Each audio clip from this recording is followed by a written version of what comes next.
Ang Lakers nakuha ang panalo kontra dito sa Utah Jazz na wala ang main center nilang si Ayton, walang Austin Reeves din, kaya ang starting lineup nila dalawang role player agad ang na-out. Si Jake LaRavia at Marcus Smart ang ginamit dyan ni Redick pamalit kila Austin Reeves na kahit walang center nga nakikita na naging effective at gumagana ang starting unit nila at nakokontrol ang defensive rotation kahit walang center sa starting na yan.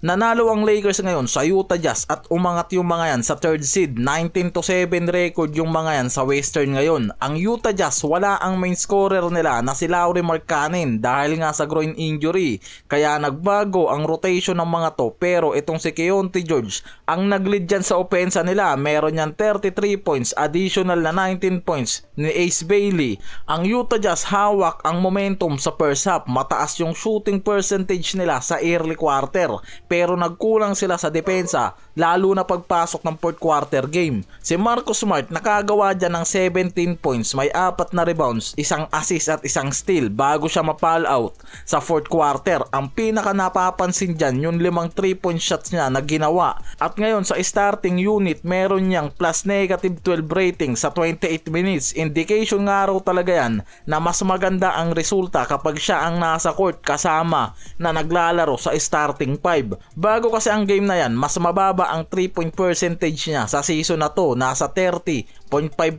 lang, kaya hindi malaking threat sa long range to. Pero sa laro na to laban sa Jazz, 5 3 ang pinakawalan niyan. At base rin sa analytics, mula nung bumalik siya mula sa injury, sa 3 games na yan na nakalipas, nagtalaya ng 14 of 28 na long range shot na nagpapakita nga raw ngayon na may maganda at effective yan na shooting. Sinasamantala niya yung binibigay sa kanyang spacing sa loob. Isa sa mga dahilan kung bakit gusto nga raw talagang gamitin si Marcus Smart sa starting unit dahil sa kakayahan nito sa depensa. Kaya niyang i-guard ang mga elite scorers, perimeter at palakasin ang defensive identity ng Lakers. Ayon sa reports at analysis, hindi sapat ang depensa ng Lakers sa season na to mula sa starter nila at kailangan ng higit na pressure pangaraw sa perimeter. Kaya si Smart nakilala bilang isa sa mga pinakamagaling na perimeter defender. At ngayon sa 3 games nga raw, walang Austin Reeves sa starting lineup nila.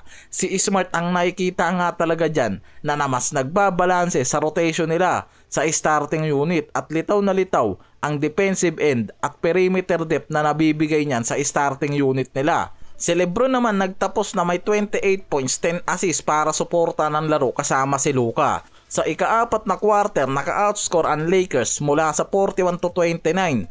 Kaya nila tuluyang nakuha ang control sa game at nakuha ang distance mula sa dulo. Kahit nagkaroon ng lead hanggang plus 12 ang Lakers sa fourth quarter, nakagawa pa ng momentum dyan sa dulo ang Utah Jazz pero hindi na umabot. Si Luka gumawa ng career ay 45 points, 14 assists, 11 rebounds sa game na yan. Sobrang effective yung pagiging primary scorer at talagang denomina nito ang laro kontra dito sa Utah Jazz. As of now, ito yung pang-5 triple-double niya ngayong season sa Lakers.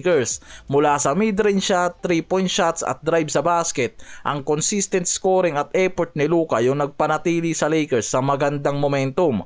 Kahit na mataas din ang ginawang scoring at efficiency dyan ng Jazz. Sa box score, si Luka may 14 of 28 na field goal, 4 of 12 na 3-point line. Sa free throw, meron niyang 13 of 16. Yan yung ibig sabihin nga raw na mataas ang naging efficiency niya sa free throw line. Malaking bagay yung nabigay niyang pagdating sa late game. Sa first half pa lang, meron ng 16 of 27 ang Lakers na possession. May contribution dyan ng malaki itong si Luka na nagawa. Siya ang scorer, may assist sa mga basket ng mga teammate niya. Kaya sa first half, kahit mataas ang scoring na ginawa ng Jazz, hindi nagawa ng mga yan na ilayuan lamang dahil nakakasabay ang Lakers dyan sa opensa mula kay Luka, Lebron at ibang role player tulad nila LaRavia, Smart at Chimura at iba pa.